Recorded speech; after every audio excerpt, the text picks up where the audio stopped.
Hello, everybody, and welcome to this webinar. Welcome to this webinar on how to successfully launch a podcast. A Rockin podcast, a Rockin and rolling podcast that actually has listeners, actually gets traction, actually gets engagement, something that's going to actually work for your business. Okay, guys, so we're about to bring on our guest expert, our podcasting guru, Chris Huskins. But if you are watching this live, please do say hello. Give us a little bit about you, where you're from, what you do, and we'll get Andrew mining the chat in just a second. Yeah. Giving you a hello. We already have a few people saying hello. We have Nancy, hello. We have two CCs. We have CC, letter C, as in CC, and we also have CC, CE. That's what are the chances? You wait all your life for CC and 2 turnip at once. We've got... That was a terrible joke. We've also got Keith. If anyone else is watching live, please do say hello. So this is acting as episode 1 of our brand new show on Atomic, which is called Pod and Roll. It's going to teach you Atomic members exactly how to go from zero, not even having a podcast idea, to having a podcast launching on the App Store. So that is going to be awesome. So if you are an Atomic member, episode 2 is actually going to be available right after this has finished. If you're not an Atomic member, do not worry. This isn't one of those webinars where it's all kind of filler content with a huge freaking upsell at the end. We hate those as much as you do. But we are going to mention Atomic and how you can join if you do want to join. But we are going to... It's in the description. Yeah, there is a link in the description. But this is going to be content-packed. It is. So today we are going to cover... Let me just read this out because it sounds awesome. We're going to cover how to DIY a podcast on a budget. We're going to talk about the best format for your podcasting show so it's not the same as everyone else's. We're going to give you the perfect launch strategy to get listeners straight away. And at the end, we're going to do a Q&A all about equipment, software, promotion, whatever you need help with. All right? So stick around for the end for your questions, although we will be answering a few as we go along. Yes. Now, we're about to bring on Chris. Yes. I was just going to say, if you do have any questions as we go, please put them in the chat. I have my pen ready. We are going old school on this one. I'm going to be making a note of them as we go because the pressure's off us this time. Yeah, the pressure is off. We have got Chris doing the talking. Do you want to introduce Chris? X Factor style. Yes, like okay. So I'll do a fake drum roll. Like, ladies and gentlemen, introducing Chris Huskins from Abrupt Audio. Now, Chris, Abrupt Audio are absolutely phenomenal podcasters, right? They are just awesome. I just love them to bits. They helped us with our podcast. So if you think our podcast sounds awesome, it's because of those guys. These are nominated for some of the biggest podcasting awards in the industry. They are at that level. They are speaking at Podcast Movement, which is the world's largest podcast conference over in the States, which is going to be amazing. And they are ex-radio producers, which means they don't just create podcasts, they create shows. They create amazing, remarkable content. And that's what we want you guys to do as well. They had ideas that even we didn't want to do. And that's saying something. Right? I can hear Chris giggling over there. All right, Chris. All right, let's hop on and let's share your screen and let's do this presentation. Jump over to Chris. Chris, my friend, take the wheel. Hey guys, I'm super excited. Thanks for having me on and do this. This is super exciting. And just to say, these guys, Andrew and Pete, were amazing to work with. We just batted ideas back and forth. And if you haven't heard the Andrew and Pete show, season 2 out now, then go and get it because it's a really good example of doing something differently. Oh, thanks, Chris. Oh, thanks, Chris. Right, sucking up done. Let's crack on with how we do this then, shall we? We're going to run through the reasons you should be podcasting to grow your business, but very quickly. And then we're going to get into the nitty gritty of DIYing it, doing it yourself, just like Handy Andy. Do you know Handy Andy? From Changing Rooms. Changing Rooms, yeah. For you Americans out there, that was a 90s DIY show reference, so I apologize. Changing Rooms was like one of my all-time favorite shows. Just putting out there, that wasn't even set up. I was well into Changing Rooms, and I loved it because it was like two couples or two families that would swap, and I just freaking loved it where you could just tell when they hated it. That's how optimistic I really am.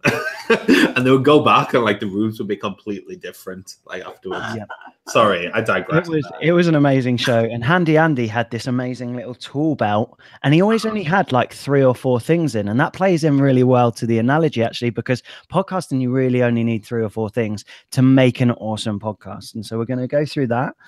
We're going to talk about the different formats and how to make them make something different, like your guys' show. And we're going to do the perfect launch strategy as well, and have some questions at the end. Fantastic. But what I wanted to touch on straight away is that podcasting is really growing so quickly. It's going full throttle. Everyone is doing it now. I found out this week that Disney are launching their own podcast this year. No way. Wow. First podcast is coming out this year, which is insane. Other huge giants. McDonald's launched a 3-episode series last year called The Source. And even Jack Daniels have got a podcast. So, I mean, if it's good enough for these guys, right? Wow. What is The Source about? That is a long story, but I don't know if you've heard of the American TV show Rick and Morty. Yeah. Yeah. I've heard of that. Yeah. In Rick and Morty, they made jokes about the fact that McDonald's did a sauce called Szechuan sauce, which then sparked a debate all over the internet. It went viral about the fact that McDonald's had cancelled this sauce and it was really unfair. And there was a whole episode in the comedy TV series about finding the sauce and going back in time, which sparked a huge debate online about the fact that McDonald's should bring it back. I think they did one of those petitions that got hundreds of thousands of signatures, and so McDonald's eventually buckled and decided to redo the sauce to some restaurants, and that caused a lot of hysteria. It caused a lot of upset that it wasn't at certain restaurants, and there was and so they decided to do a podcast about that, which is amazing. I love that they chose podcasting to do that, because they could tell their story, and that's kind of what podcasting is about. Fantastic. Oh, fun. That's great. So these big guys are doing it, and you might be thinking, but why? Why podcasting? I think, well, I know you guys, Andrew and Pete, you're really asking why when you go to these big events and people say, I love your podcast, rather than I love your YouTube channel, which you've been spending years on, right? It's like we've been doing our YouTube channel for ages, and yet we come to, we've had like 12 episodes of the podcast, and yet people come up to us and say how much they love the podcast, not necessarily the YouTube channel all the time. It's like, what the hell? It's absolutely mad, isn't it? And it's kind of, people are asking why, you guys are asking why. So why are you guys, Disney, McDonald's, Jack Daniels, and pretty much everyone else getting into podcasting? It's because they're super rock and roll, which will come out. But when people like podcasts, they love them. And right. Shakira might have said that the hips don't lie, but the stats don't lie, right? So 41 million adults have listened to a podcast in the last month in the US, which is an insane amount of people. Wow. And just to say, when people like them, they love them. 16 million households didn't just label themselves as a fan, they labeled themselves as an avid fan, which I don't think you get that kind of just huge amount of just I love this kind of feeling from huge amounts of other content that goes out there, especially when it's connected to marketing stuff. And whilst those stats are in the US, the UK is catching up very, very quickly, and it will soon be that in less than a year. So wherever you, and that kind of doesn't matter, a podcast isn't just released in the country you're in, it's global. As soon as you hit that publish button, you're reaching a global audience, which is awesome. Mm-hmm. Now, it's a brilliant example of subtle branding. I know that you guys, Andrew and Pete, are preaching about content marketing all the time and providing huge amounts of value to your potential customer before that sales message. And over-branding can kill your brand. And people don't want to be directly marketed to anymore without getting something in return. It's a two-way contract these days. I know a reported 57% of customers report they avoid brands that bombard them with advertisements. So podcasts can help you master that art of subtle branding whilst providing an enormous amount of value. And as marketers, for those that are listening at a part of Atomic or are digital marketers or run small businesses, we're constantly reminded that the power of storytelling in business, marketing, and sales is super powerful. And podcasting is exactly that. And it's a vital key in engaging audiences. And we know that engagement is sort of the number one key term, especially with all the social media changes going on, right? Mm-hmm. So it's huge. Another reason is they build relationships. When people listen to podcasts, they're normally alone, and stats show that many people listen to whilst driving, commuting, at the gym, running. I do while I'm walking the dog, and pretty much everything above. So they're all fairly solitary tasks. You do it on your own. And this means that they're being broadcast directly into someone's ears, often very close to them. Excuse this, but inside them. And the podcast job, without knowing it, is to keep that person from feeling alone. And that's why people get so connected to them. There are stories, and often in Hollywood, like Castaway with Wilson there, but where two people are stranded alone for a very long period of time, they build a special bond, they build a special relationship, they even fall in love. And that's because we're fond of things that help us feel less alone and who get us through tasks we may not want to do, like go to the gym. Come on. No one wants to do that. I find it really hard to exercise without having music or a podcast on, because you're right, it's just I feel like it is that kind of solitary feeling. I've never actually thought about it that way until you've just mentioned it, but it probably is. It is like, really don't want to do this by myself. When you're doing it as something that, like, to get fit, for example, you don't really want to be there. You're running, and if it's just you and the treadmill or you and the road, you think about stopping a lot more, I think. And that this kind of, and podcasts and music does the same in a way. It just distracts you enough. If someone's listening right now as well, if everyone that's listening, like, where do you listen to podcasts? Like, what do you do while listening to a podcast? And is it like a solitary task? I want to know in the comments. I think that'll be quite interesting. Yeah. But I'll let you carry on, Chris. Yeah. But I thought that'd be interesting. A few questions have come through as well, and we're going to get to them all at the end, because I don't really want to keep on interrupting you, Chris. Yeah, it's about 30 minutes of content, and then we'll get to the Q&As. Yeah. Okay. Amazing. Well, I would love to hear that from people. Personally, I know when it's raining and I've got to take the dog out for a walk in the morning. The only reason I look forward to it, so I've got time for another great podcast. And I also do love my dog, and I like jumping in puddles as well, but that's not the point. If you do podcasts regularly, as the podcaster, listeners will become familiar with your voice and your presentation style. Sorry about my voice today, by the way. I was shouting at the football last night and it sounds a bit rough, but that familiarity with your voice and your presentation style, as with videos, it's that builds a really great relationship. Yeah, we've got loads that have just come through here. So we've got dog walking, going for a walk. Walking is a popular one. A few people have said in bed, which is a really interesting one. There is a podcast that helps you sleep, which is awesome. So there we go. That's probably why. Driving, bus, train, aeroplane, whilst in the car, when I'm folding clothes. Southampton fan. I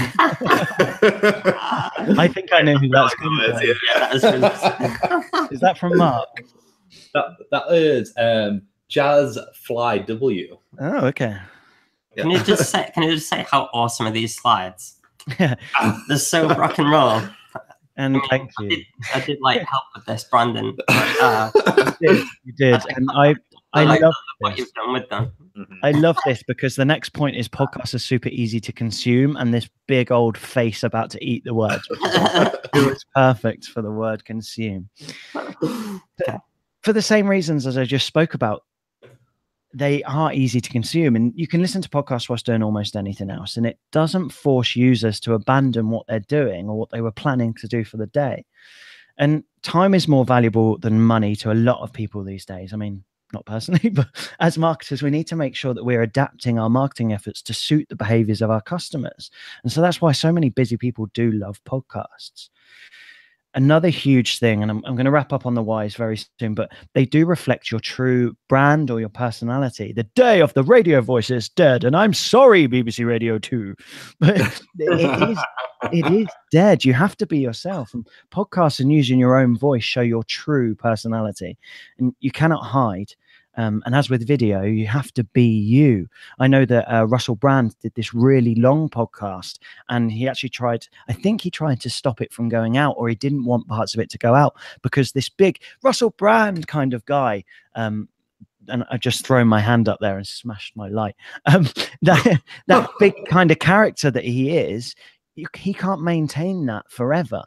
And he's obviously not that all the time. He'd be the most exhausting boyfriend or husband ever if he was like that all the time. And that's because you can't maintain that in longer form stuff with podcasts. The content is often longer than sort of the 5-10 minute videos that you see. Sometimes they're 20-minute podcasts, 40 minutes, hours. There's even a podcast that's 8 hours that comes out on a weekly basis in America.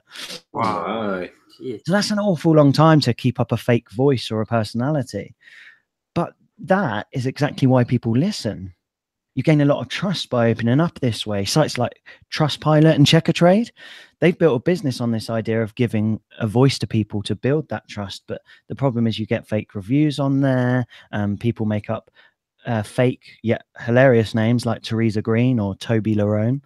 And I can mention some others, but this is a family show. And you can simply make up a name. And however, with voice, it's remarkably hard to fake a voice. You'd have to learn a different accent or do an impression. If you know me, I'm awful at impressions. So using your voice to be your brand eliminates that stranger in the equation. And people are far more likely to do business with someone they know than someone they don't, as you guys are well aware.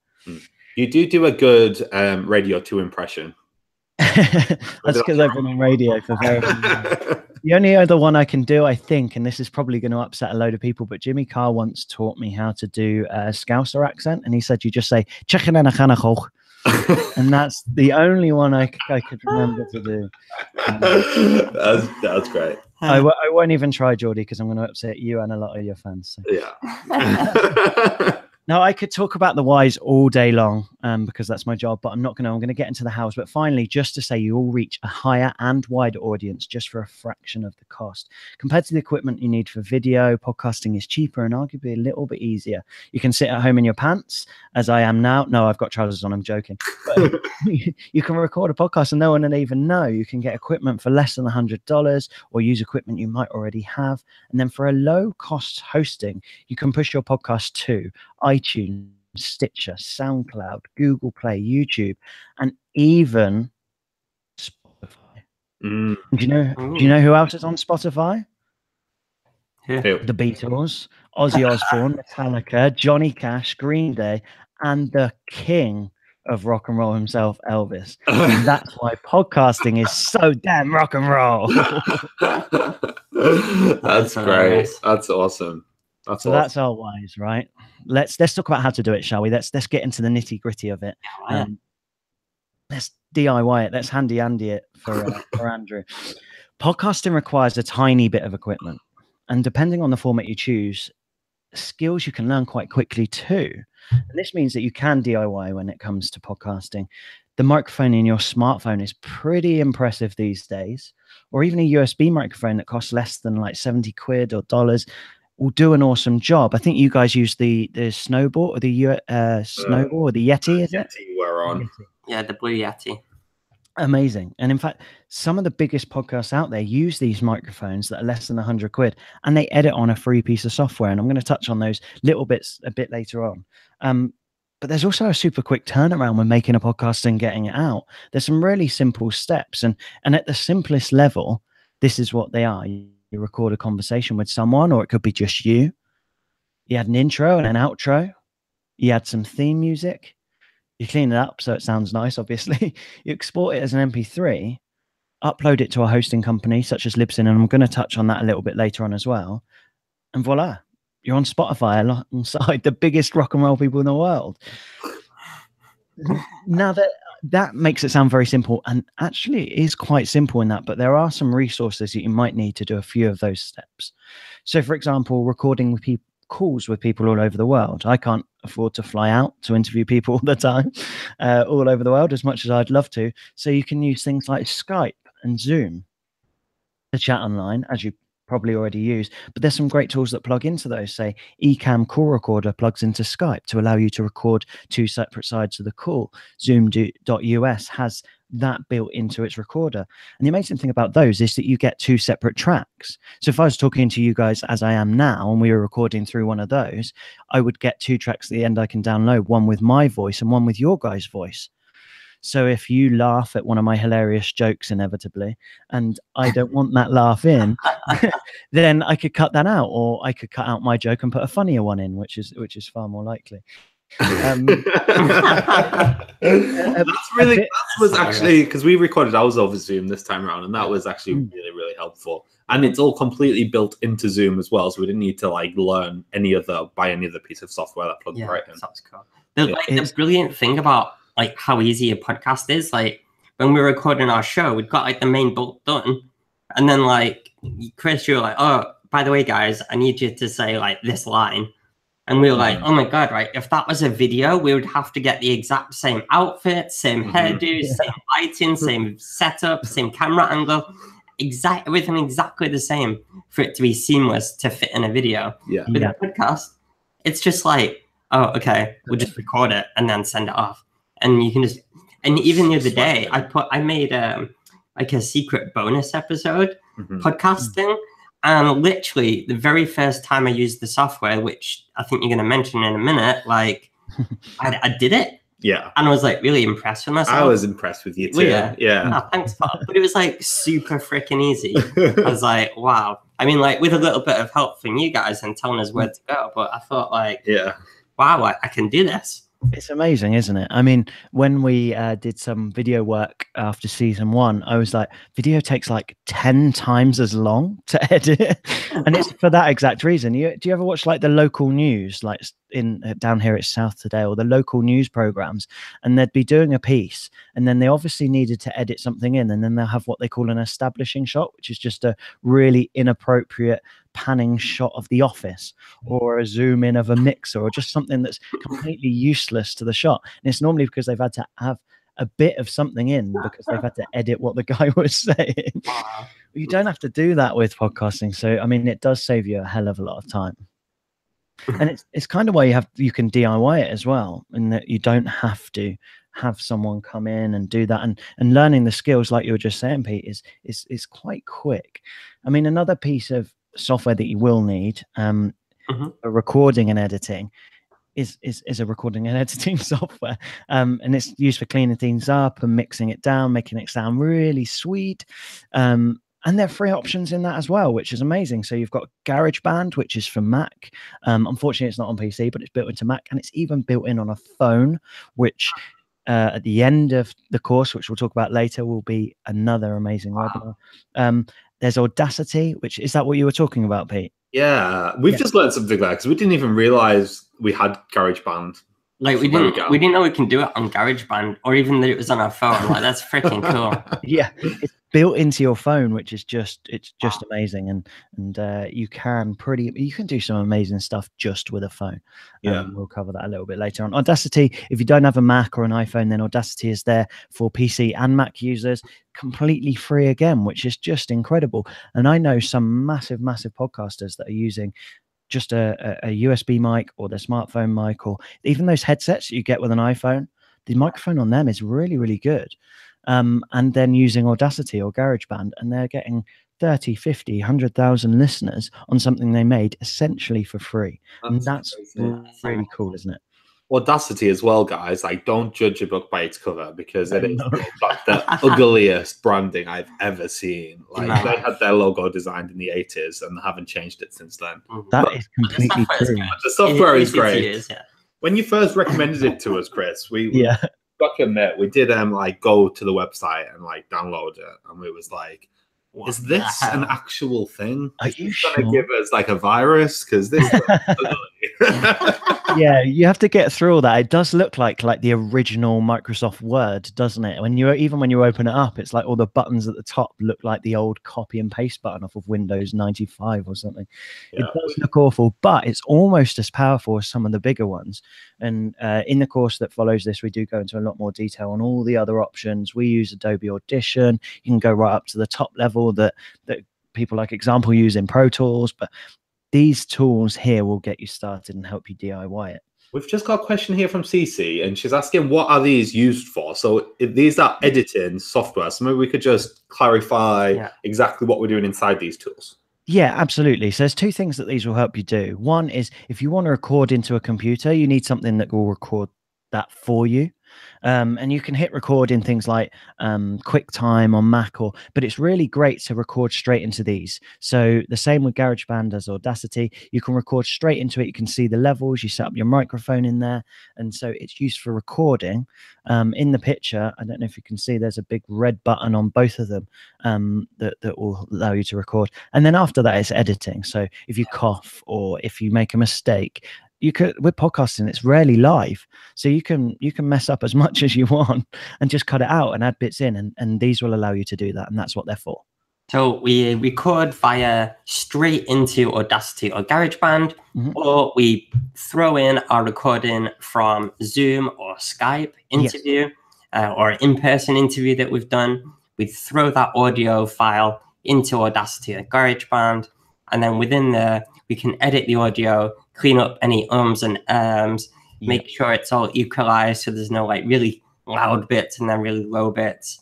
We put in our like intro music or outro music and Bob's Your Uncle export. Yeah, what I really love about Audacity, I'm pretty sure it'll be the same in GarageBand, maybe you can confirm this, Chris, is that you can see the wavelengths of your voice really easily. So you know when the bits are where you're not saying anything that you can cut out really easily. Or sometimes you might even start seeing the pattern that like your ums make, or you do. You really do. breaths in that you can cut those out. So it's just really, really smooth. You really do. I did a post on one of our groups of just a picture of a waveform. I was like, can anyone guess what this is? And like hundreds and hundreds of people were just like, that's an that's an that's an You kind of just get to know what it looks like, and it's so easy. It's a weird thing to see at first. Like you're like, this weird load of shapes, is that my voice? And seeing it as it records is actually really helpful as well. And this won't be if you're doing an interview on Zoom, but if you're recording like an intro to it or a bit of narration, you see those as you're speaking. So it's a really good indicator. Say you're not, and not many of us are microphone trained. If you move away from the microphone, I'm going to do it now, is that you'll see that the audio goes down, but we don't realize we're doing that. So if you've got Audacity in front of you or GarageBand that's showing you that, you can go, oh crap, I've gone too far back, and you can correct yourself on it. So it's really awesome to see that, and it does it live as you're recording. Okay, fantastic. Yeah, I love that. Okay. So just to confirm, we are using Skype and we're using Zoom for when we are doing interview style recordings. And if it's just either recording themes or if we're just doing solo shows, it's best recording straight into something like GarageBand or Audacity. Yeah. And then you're going to need one of those in the end to drop your interview anyway, and clean it up and add the music and things like that. So cool. And they're both free, which is amazing. Awesome. The last thing we did mention in the quick steps a minute ago was hosting. Yes. And we'll go into more detail on the different options in the course, and in the course, here's a teaser for you. We have some discounts and freebies for you in there. Oh. So in the Pod and Roll Atomic Show, which is a link to that's in the description, you've got actual like links and discounts and stuff like that to all the different hosting solutions. Yes, we do, which is a lovely little incentive there. But I did want to just sort of talk about hosting a little bit and why it's important. You can host a podcast yourself.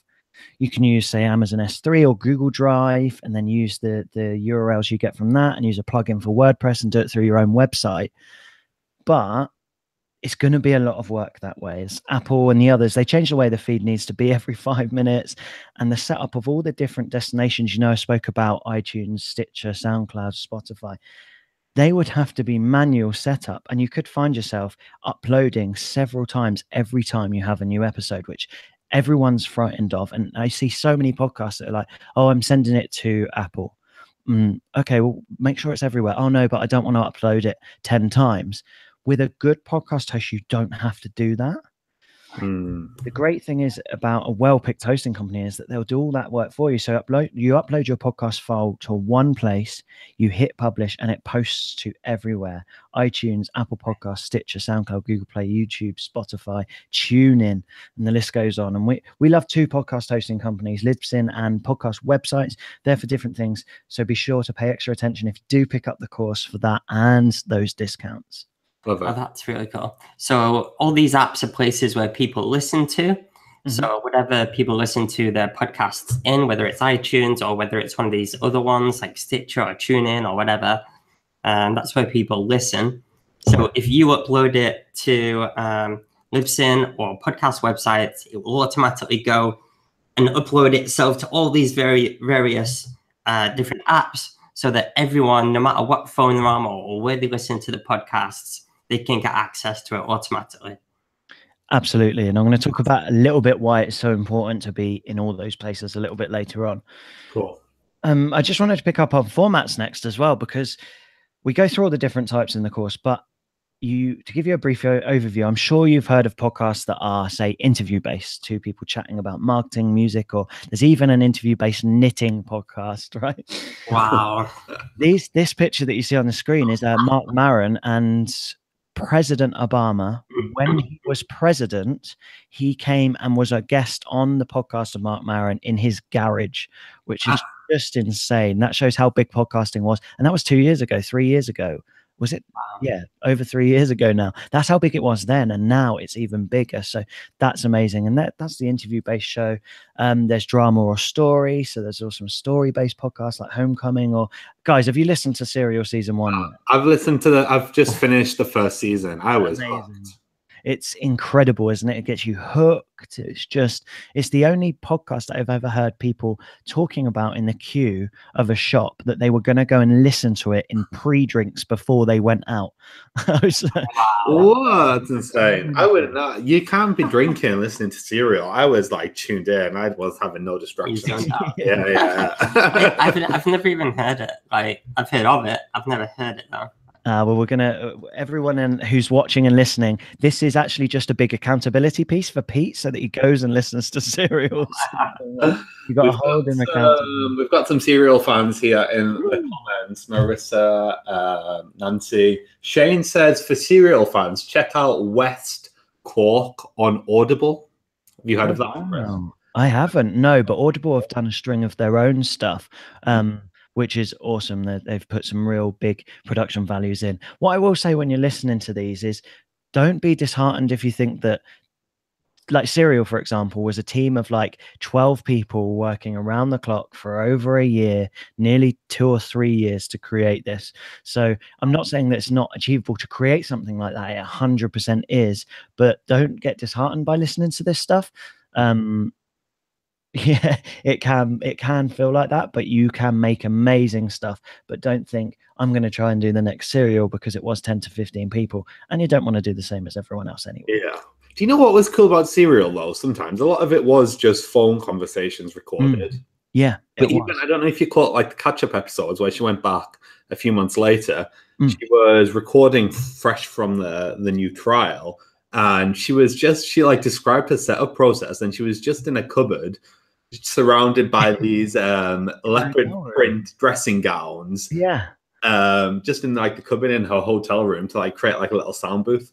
Yeah, it's amazing. Do you know what? So many podcasters still do that. I've done voiceovers for things and podcast intros in exactly the same way. In fact, just the other day, there was an annoying as hell bird sat just above where I'm living, and it could be heard really badly. And so I just put a duvet over my head, and all the sound went away from the outside world. Would you recommend leopard print, or does it not matter on the pattern? I think either leopard print or stripes. Plain doesn't work. So. I don't know what it is. I'm wearing a leopard print atomic top right now. He is. Are you? Very nice. I was worried you were going to say leotard or something then. I thought this was going to get weird. It matches my box. Matches his G-string. Well, let's rein this back in. That's frightening. Off topic, right? Cereal, Cheerios, cornflakes. Yeah. There are loads of different kind of podcasts, though, not just these two. There's panel shows, comedy podcasts, which clearly this is turning into, the live podcasts, news and info nuggets. There's lots and lots of different types that fill up iTunes, and you should definitely go out and listen to as many as you can to come up with ideas for your podcast. However, here's the disclaimer: I encourage you not to just do the same as everyone else. And the success of you guys, Andrew and Pete's podcast, season 2 out now, is based on that it wasn't just another marketing interview podcast. I mean, they're fine, but you guys were really keen on making something completely different to what's out there. And we brainstormed ideas and games back and forth for ages. And now we've got the Marketing Game Show podcast that is the Andrew and Pete Show, where people like Janet Murray and Amy Spittow spit water all over themselves, which couldn't be more awesome. Throughout the Pod and Roll course on Atomic, we do take you from beginning of coming up with an idea, verifying it, and making it different. So make sure to check out all those videos and sign up in the comment in the description below, the link in the description below. Before we talk any more about Pete's G-string, I want to talk about promoting your podcast. And there are long lists of ways to promote your podcast. And most of them you'll already be doing with some of your content as content marketers or business owners. But in this webinar, we wanted to bring you a surefire way to get listeners from day one, your release day. I feel like this is the hardest part for almost everyone, because like actually creating the thing is so easy, right, in comparison. But promoting it, come on, Chris. Once you've got your content and once you've built the thing and you've got it, that's the problem that people run into, because they think I've done all the hard work. Mm-hmm. And I hate saying this, but it is the truth, and it's a hard truth. So I'm sorry, but that's only half the work. Promoting it is the other half. So I talk a lot about in the course about picking a subject that you're really passionate about, because once you've made it, you've not only had to come up with the content and talk about it in the podcast, you're going to have to talk about it 100 times to your friends, you're going to have to talk about it on social media, you're going to have to talk about it in live videos, and so you can't get sick of it. So you've got to pick something you're passionate about. But this is our perfect launch strategy. So I'm going to take you through a few points, and the first one, and I said I'd come back to it, is make sure it's everywhere. The important ones I've spoken about before, but make sure it is everywhere. Podcasting can have a discoverability issue. We're lazy as people, right? So the last thing you want is for you to be telling your friend about the podcast or telling a potential customer about the show. And they go, well, I use Spotify. And you go, oh, actually, we're not on Spotify. But if you download this app and then you type in the search bar at the top, you type in these exact words, and then you look on the third one down and it's the one with the yellow icon. Then you click that, then you click subscribe, and then you can listen.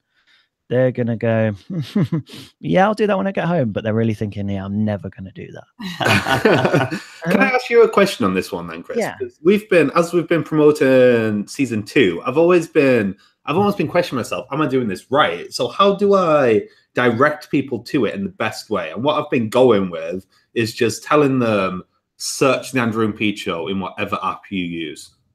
Is that the best way? Or should we be having some kind of link that links somewhere?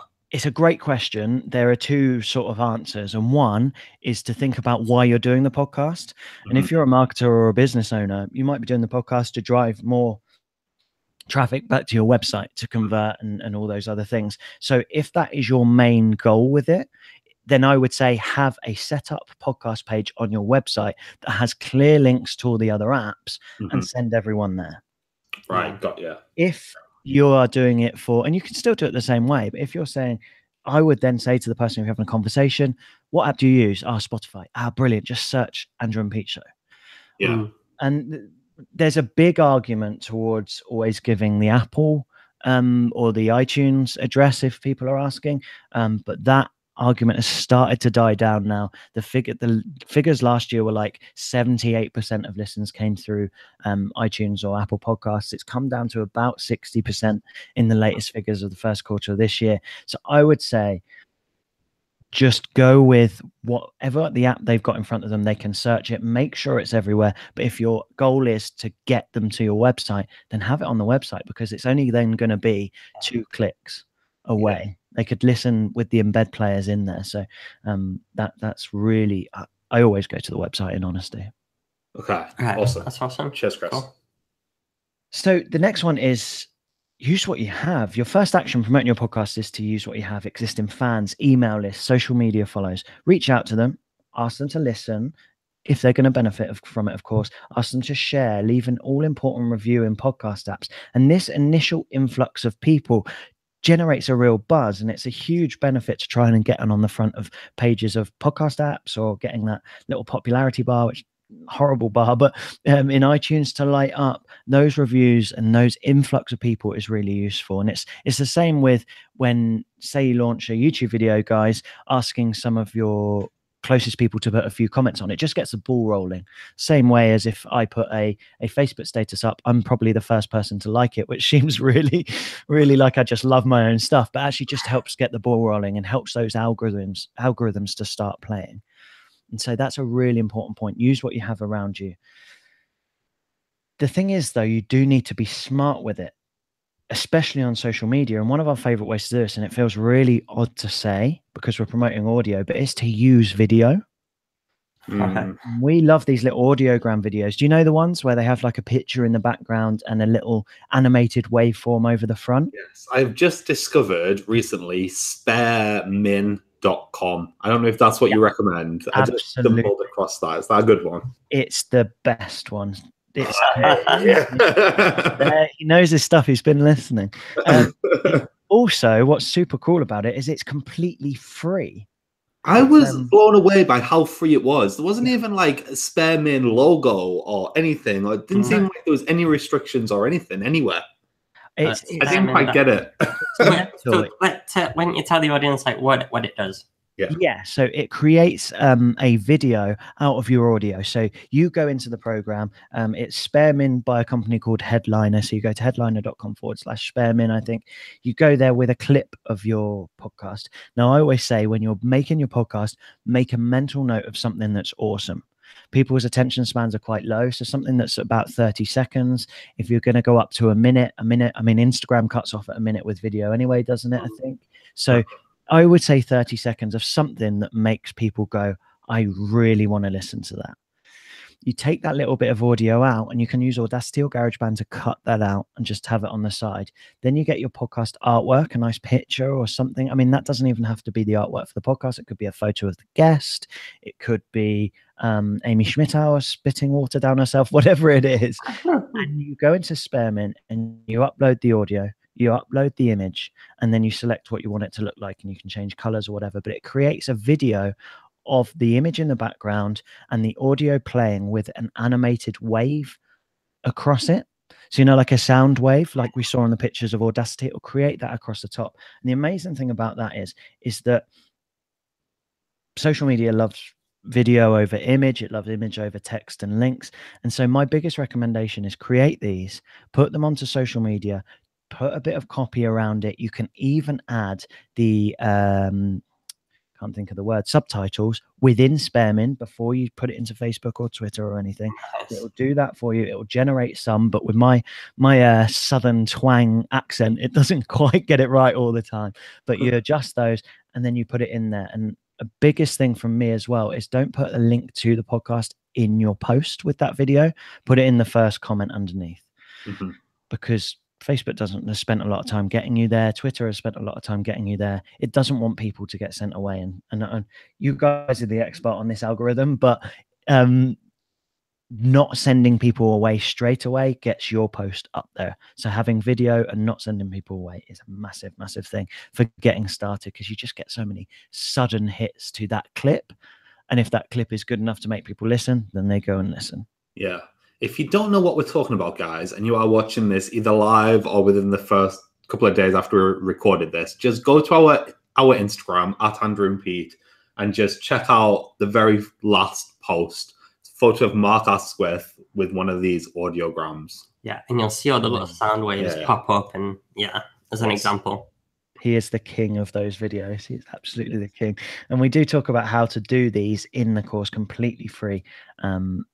That's amazing that they're free. I don't know how they're going to monetize that business, but at the moment it's free. So cool. Keith Lewis is just asking, sounds like a great tool. Do you have to select the clip first or upload the whole thing?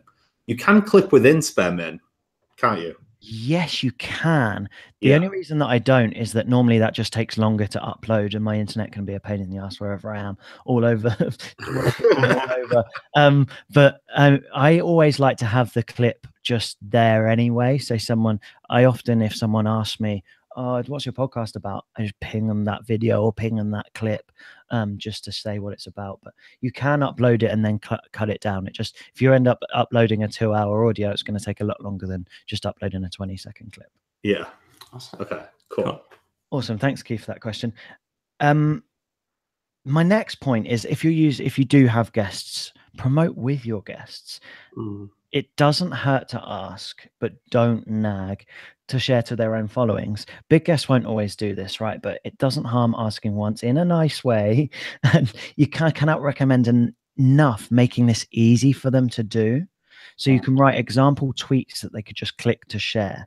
Is it clicktotweet.com? Yeah, clicktotweet.com, yeah. Which is amazing for this. Send them the audiogram video for them to easily use. And you can even write some copy to go alongside this. You guys did this brilliantly with season 1, actually, didn't you? Because did you create a piece of artwork for each guest to share? Am I right in that? Yes, yeah, we did. Yeah. I think it said like we haven't done that this season. Maybe we should. I think it said I survived the Andrew and Pete show. Yeah. It sounds like it should be a t-shirt, actually. Maybe you should do t-shirts. It's like when you get off the ride at Alton Towers or a big theme park. I survived. I love that. A really good tip with this is as well, if you ask the guest something unusual, or you get the guest to do something unusual, or the format's a little bit different, they're more likely to share your podcast. Because what we find is, if we're interviewing people, they've been interviewed 1,000 times and they get asked the same questions. So for them, like, they don't want to have to share the same bit of advice they've given on 100 podcasts to their audience. Like, it's been done before. They don't want to have to say their story again. It's good for your listeners to hear all that great stuff, but for them, it's like, why should I share this to my audience?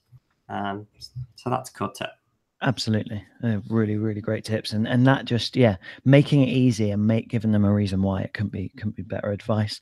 I'm aware of time, so I'm going to rattle through a couple more, but be active in relevant groups. This is by far our most successful way of promoting podcasts natively and organically. And with niches or topics, be super active in groups associated with that. If you have a Facebook marketing podcast, be active in Facebook marketing groups, Twitter chats, even Reddit feeds. Have conversations. Don't just post links, but have conversations, build up relationships, and then where it's relevant, say, oh, I covered this in my podcast episode. Do you want to check it out? That is a bit of a longer term plan, but what I'm saying is do this from day one. In fact, do this from the minute you decide what your show's going to be about. Go and join those groups. Start being a person in those groups.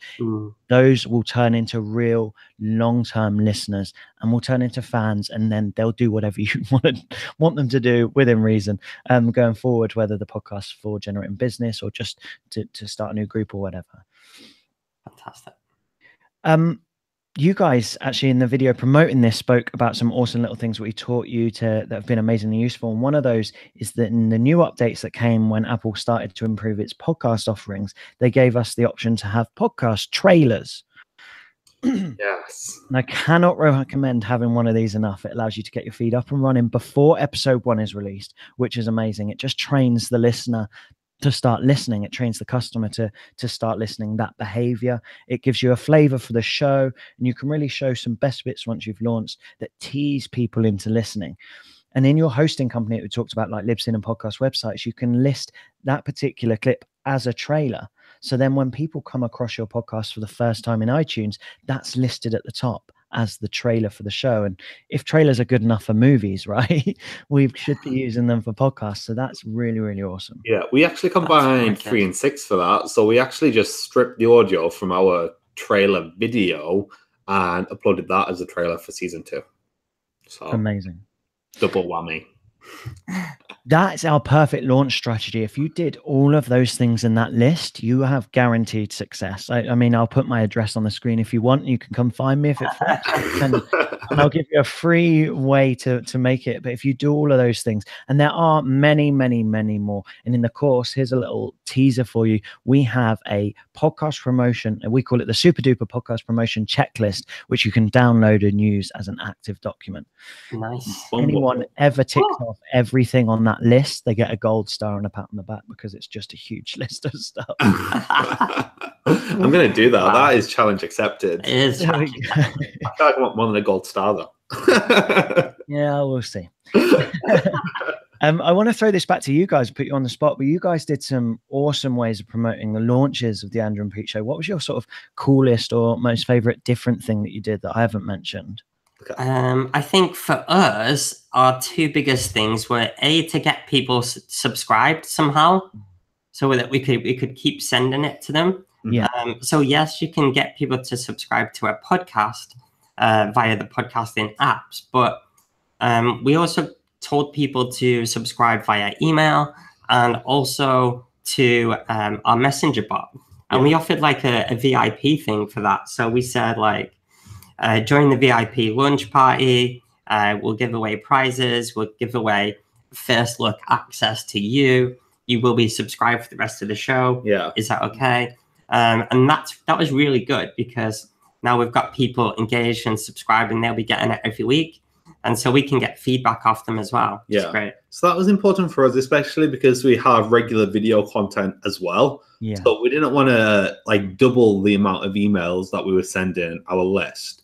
So like segmenting that list to the people that wanted to get the podcast and segmenting them out, not just our email list, but our Facebook Messenger bot audience as well. Just so we know every single week when we've got a new episode, there's going to be people that definitely want to get it. And making it clear in those emails that they can unsubscribe from just getting the podcast notifications as well. Rather than just having the big unsubscribe button if they're thinking, God, Andrew and Pete, too much content, unsubscribe from everything. So under the podcast email that's promoting the podcast, it says, if you want to stay subscribed but stop getting podcast notifications, just click here. And it just removes that tag from them in ConvertKit that we use. So that's amazing. And That sort of ties back to creating the excitement before the show, doesn't it? Yeah. Like we were promoting the show from the moment we confirmed Mari Smith was the first guest that we confirmed for season 2, and literally like confirmed her, started promoting it. As more guests were confirmed, we were promoting it through that. As we were recording it with guests, we were saying, oh my God, this was hilarious. And just had a great session with Carlos Gurley, the like sneaky little clip.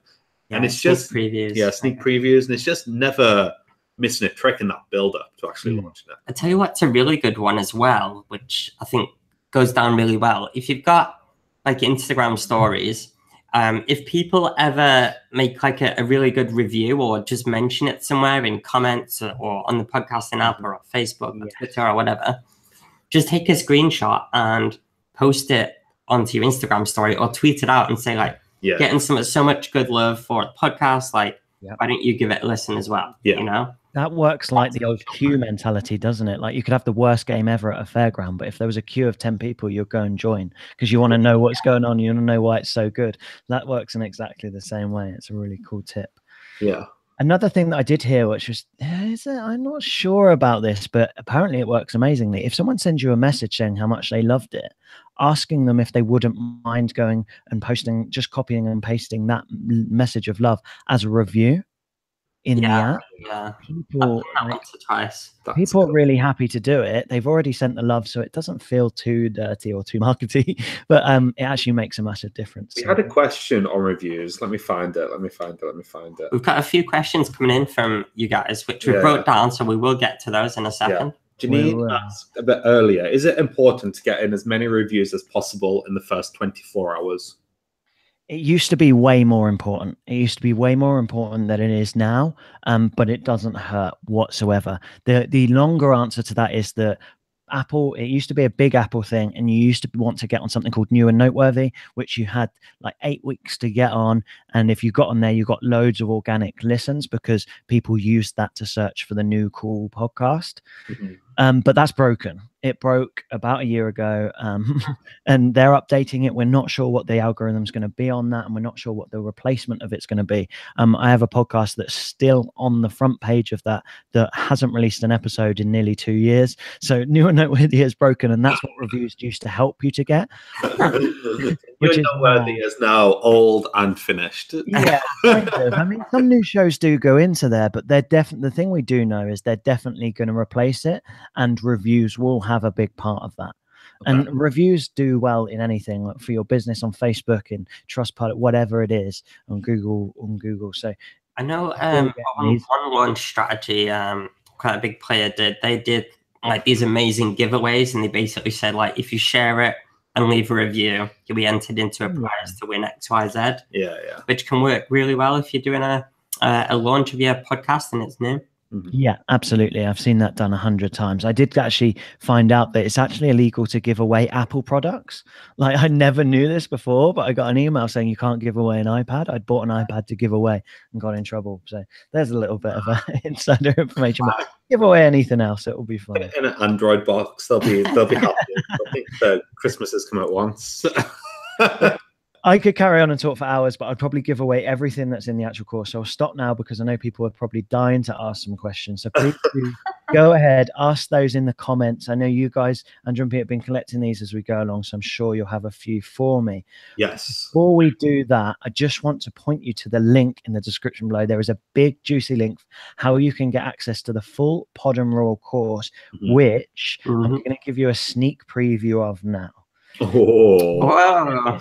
Anywhere else, but in the full Pod and Roll course, you will get how to come up with a remarkable, not just any podcast idea, a remarkable podcast idea, how to validate that idea and then take that idea forward, which is such a big, important step that a lot of people miss.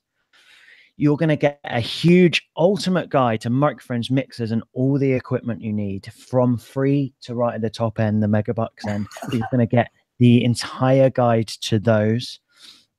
You're going to get how to get your podcast out to the world with discounts and freebies when you're doing this. You're only going to get this in the course. You're going to get details on rocking podcast websites with a little help from someone who is a complete podcast website expert. I wonder who that could be. And plus, you're going to get all the information that we've spoken about and that checklist for promoting your podcast for mega podcast success. We did record this for hours and hours. We had so much fun doing it and putting this show together. So I want to give you a little bit of a look at what happened when we recorded this. Is that okay? Go for it, please do. I love the fact that you got like a whole recording studio for this. You went all out to record this show. Outdone us. So we did hours of recording with the best content on Atomic, like out of everything. This is what the intros of each show look like.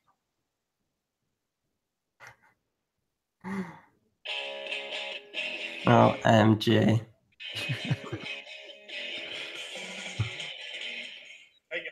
That's all you're getting. That's all I'm getting. There was toplessness, there was wigs, beards, and guitars. Putting people off, actually, Chris. Yeah. Was the left that put you off? Then, if you're not into nudity or partial nudity, then you will be into the classic things that happened on You've Been Framed, the old TV show, or if you go on YouTube and like pictures of or videos of people falling over, this genuinely happened when we were recording. This is like mind-blowing. This.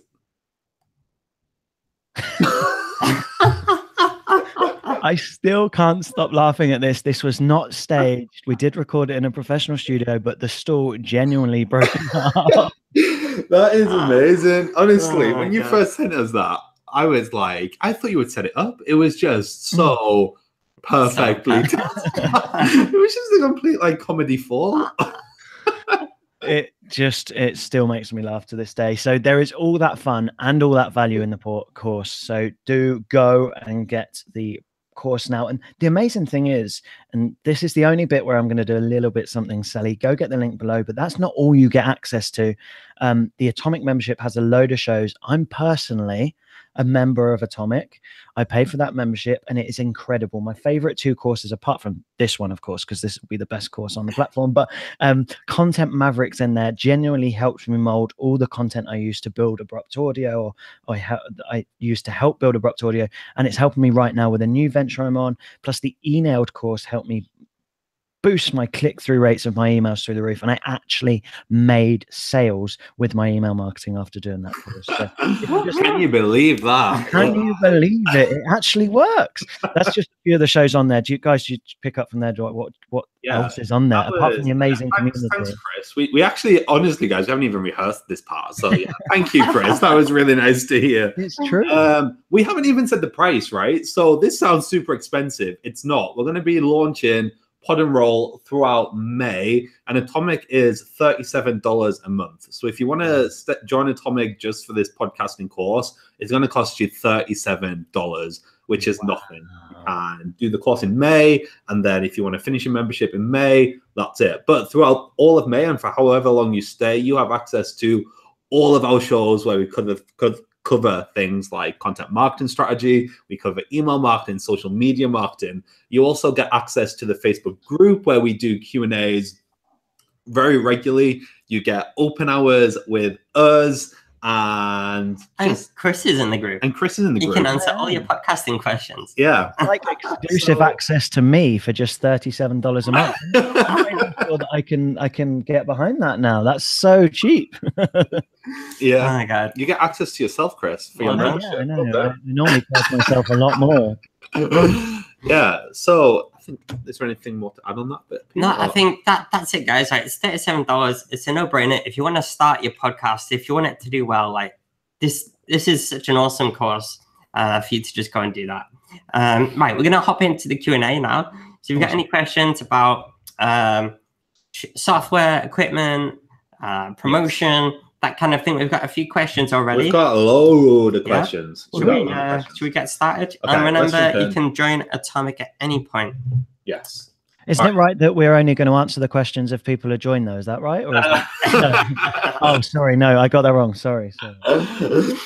Okay, so the first question comes from Keith Lewis. He asks, are there any UK stats on podcasts? He sees a lot of stats from the US, but less from the UK.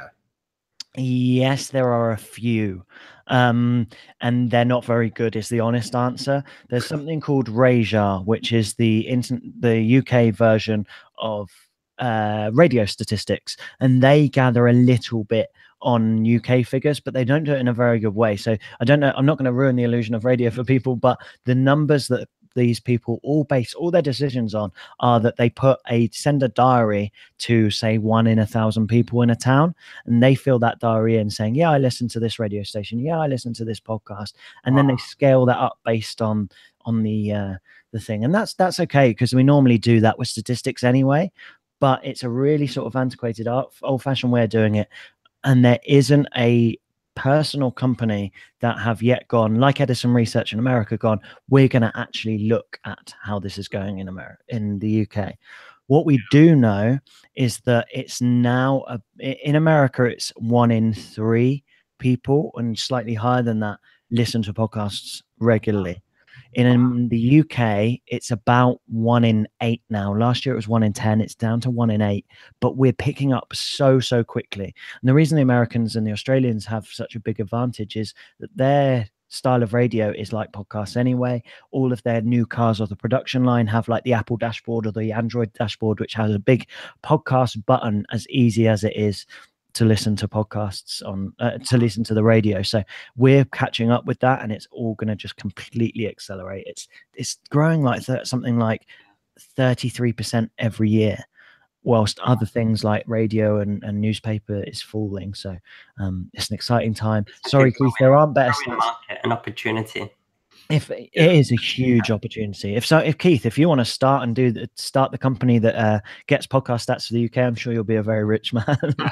Love it. Okay, next question is from Marissa. Spotify podcasts are taking a while to approve, according to Podbean. Do you have any advice around that? Yes. Well, this is a bit of a minefield, because Spotify podcasts are only accepted if your hosting company is.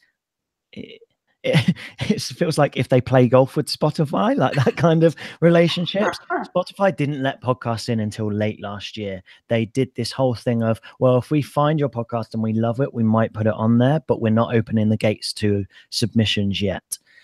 Then end of last year, Libsyn were the first hosting company to go, we've got a great relationship with Spotify, and we are now letting all of our podcasts go on to Spotify. And so it's just a click within there. And I've seen a podcast being clicked to go, yeah, I'll put that on Spotify, and it's been in there the same day on Libsyn. Some of the others I don't know how. I don't know if this is a little corrupt deal or something. A lot of the others, like Podbean, will get your podcast on there, but it does take a little bit longer. And I think that that's probably something to do with some sort of exclusivity deal that they did with some of the earlier companies that got on there. So unfortunately, if you are hosting with Podbean, it's a little bit of a waiting game. If you're hosting with someone like Libsyn, it's going to happen very quickly. But it's 100% worth waiting, because the percentage of people listening inside of Spotify to podcasts is accelerating very quickly. Awesome. That kind of ties into CC's question. CC asks, I know you mentioned this, but how do we get it on everything? So that is with the hosting providers, right? That's absolutely right. And whatever one you choose, whether it's Libsyn, Podbean, podcast websites, any of them, they'll have what they call destinations. And that's the place where your podcast goes once you click publish. So wherever you are, they'll have a little tutorial of how to set up those destinations. You do need to set them up in the first instance. But I mean, setting up a podcast with a new account on a hosting company and getting all those destinations set up normally takes an hour tops to get all those in. And then that's exactly how you get them to them. A couple of the others, and we go through this in the course actually, a couple of the others you do have to do through the websites, like TuneIn Radio app, for example. It doesn't get a load of native listens, but it is what feeds Amazon Alexa and Google Home with podcasts. So you need it to be on there. And with that, that's a kind of old-fashioned form on the TuneIn website that you need to go to. But most of them can be done in your podcast hosting dashboard, if you like. Love it. CC just asked a follow-up question. Could you spell those out, please? Do we have a slide with those the hosts on? No, I don't think I did, but I can. Libsyn is Libsyn. Yes. Podbean is, as you'd expect, Podbean. Podcastwebsites.com is the is as it sounds. And there's some of the best ones on there. There's also Blueberry, which Blubrry. I don't know why, unlike podcast websites, the others have really silly names. Just make it easy. Like I've just noticed as like CC's asked us to spell them. I've just thought like, oh yeah, they are really hard to like. Yeah, they are like Libsyn. Just go type in Libsyn into Google. It's like, wait a second. Not great for audio adverts. No. Considering that is their main marketing method. Yeah. Libsyn for Libsyn. Libsyn. I'll have to come up with a jingle. Libsyn. All right. Next question: is Zoom free? Yes and no. That's an annoying answer to a question, isn't it? If I didn't elaborate now, that would be the worst answer ever. Yes, it's free for up to 40 minutes of audio and for up to, I think, 20 guests on the call. So it is, you can get a free account and it is free for up to 40 minutes of call, and for up to, I think you can have up to 20 guests or maybe 10 onto that call. I wouldn't recommend it. It gets really confusing. If you want to then you can use Zoom to do webinars like this one, for example, but you do have to pay quite a bit more. If you want to have, say, your own room in Zoom, so it's like zoom.us/Chris's amazing podcast course, then you need to pay to get that, to do that. But it is completely free for up to 40 minutes of audio, especially if you just have 2 or 3 people. And you can do that thing I talked about where you record separate tracks, separate pieces of separate audio files for each person. That's free as well. Awesome. Nice. Awesome. Keith asks, where do we get free music for theme tunes? And I would maybe have an extra question on there. Should we be getting free music, or should we be just paying a tiny bit? Yeah, this is a very gray. It's nice that these slides are gray, because this is a very gray area. There hasn't actually been a case where someone's got sued for using music in a podcast yet, or got in too much trouble.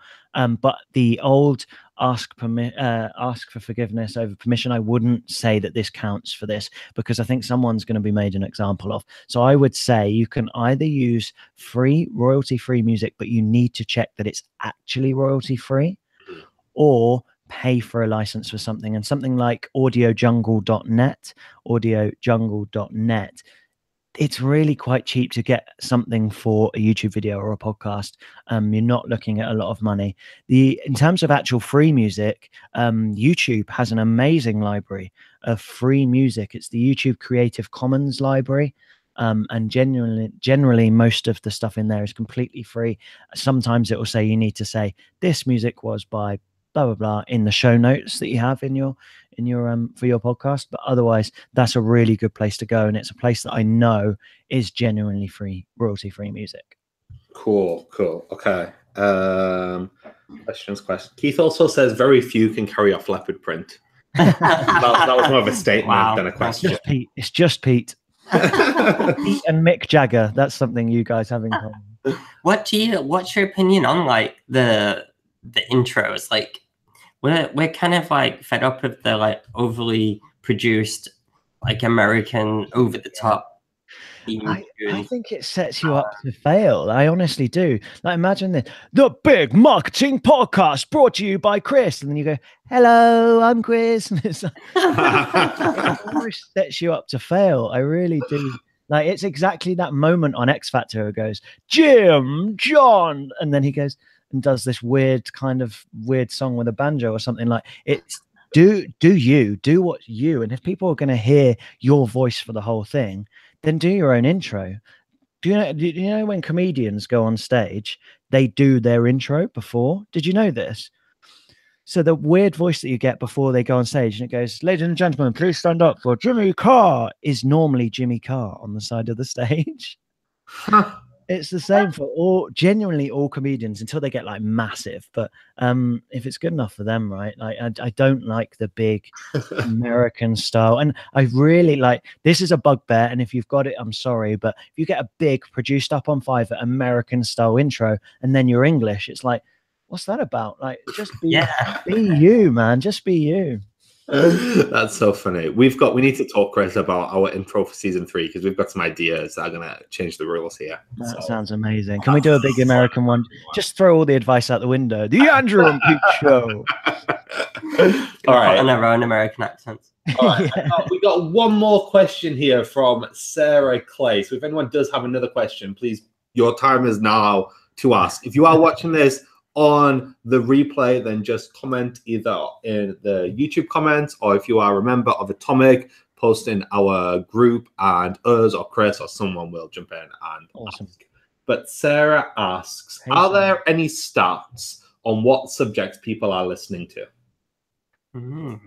Wow. There actually are.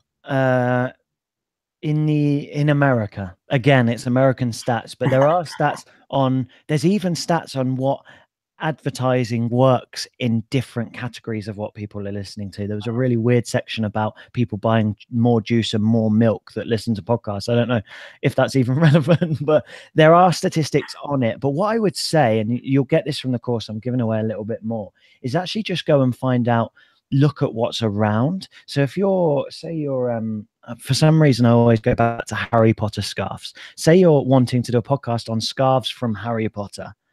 Go and look at what's out there already. Is there a podcast out there already?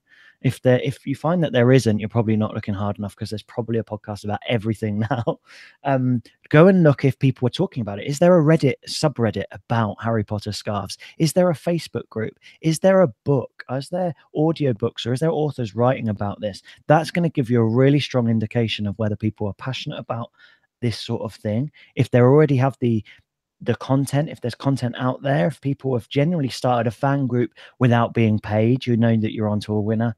And if there's podcasts or audiobooks, then the behavior of listening is already tuned into a lot of the fans of that particular topic. So I wouldn't say go and look at statistics for certain areas. I would say pick a subject or 2 or 3 and then go and look if people are passionate enough and talking about this stuff on the internet. It's an amazing source of validating an idea. You don't have to pay for those statistics. Like you go back 25 years, you had to go and pay someone hundreds of thousands of pounds to do research. You don't have to do that anymore. Yeah, I love that. And that kind of echoes what Marissa has said in the comments as well. Commenting to Sarah, she says, Sarah, my advice would be to be passionate about what you want to podcast about. I changed my title / format after 8 episodes. 100%. You have to be passionate about it because one, you can't fake it. You can't fake being passionate. It took me 7 years of radio training to fake passion about Little Mix's latest boyfriend or whatever. So it takes a long time to fake that passion, and you don't want to fake it. You want to be passionate about it. And like I said before, you're going to talk about this subject a lot, not just when you're recording, but when you're promoting it, when you're talking to your friends down the pub, all these things. So make sure it's something that you love. Mm-hmm. Chris, did you hear Taylor Swift and Katy Perry have made up? Did I had who? Sorry, that's breaking news. That's breaking news in our car ride this morning. In Andrew's world for sure. I mean, if there was like a Taylor Swift brings back changing rooms, like I think that we would genuinely explode, and we'd be looking for a new Andrew all day, every day. Mm-hmm. It's like literally in the car this morning. It's like, oh my god, have you heard, Pete? And I'm like, oh my god, what? What's this big breaking news? Like, this is why you should be on radio, guys. Did you watch Taylor Swift's Instagram story? I feel like, no. I feel like can we just point out I was doing it so dramatic for comedic effect? Yeah. Wouldn't. Well, on that note, all right, guys. Thank you so much for listening, and thank you so much for staying with us, those that are still watching live right now. Chris, I can only just thank you, my friend, because that was freaking awesome. I'm so excited. We went over so much time, but it was awesome. I loved it. It's probably our fault, the time thing. Well, Pete's fault. It's Andrew talking about changing rooms. I don't know if you can see us, Chris, but many points I've been like, Pete, shut up, let him carry on. No, I haven't seen any of it. I mean, I think that this should be changed now. The live webinar about pod and roll changing rooms, Taylor Swift and Pete's spandex, but you can't say that we haven't covered everything. We cover everything on this webinar. Awesome. Right. We are just going to jump on camera just to say goodbye to you all. Yes. So thank you so much for listening, guys. Please, if you are interested in podcasting, then we have seen the content Chris has created, and it is freaking top notch. So please do join if you are interested. The link is below this video. $37 a month. No contracts, no tie-ins, so you can literally just stay for the first month if you want. You also get a welcome call with us for your money. So yeah, if you want to talk to us about your podcast idea or your content idea, then you get that as well when you join. But any final words, Pete? We should really rehearse ending. Rehearse ending. Yeah, thank you so much, Chris. Thank you so much, everyone that is watching, and we will see you all soon. Very soon. Thanks, Chris. Bye. Bye.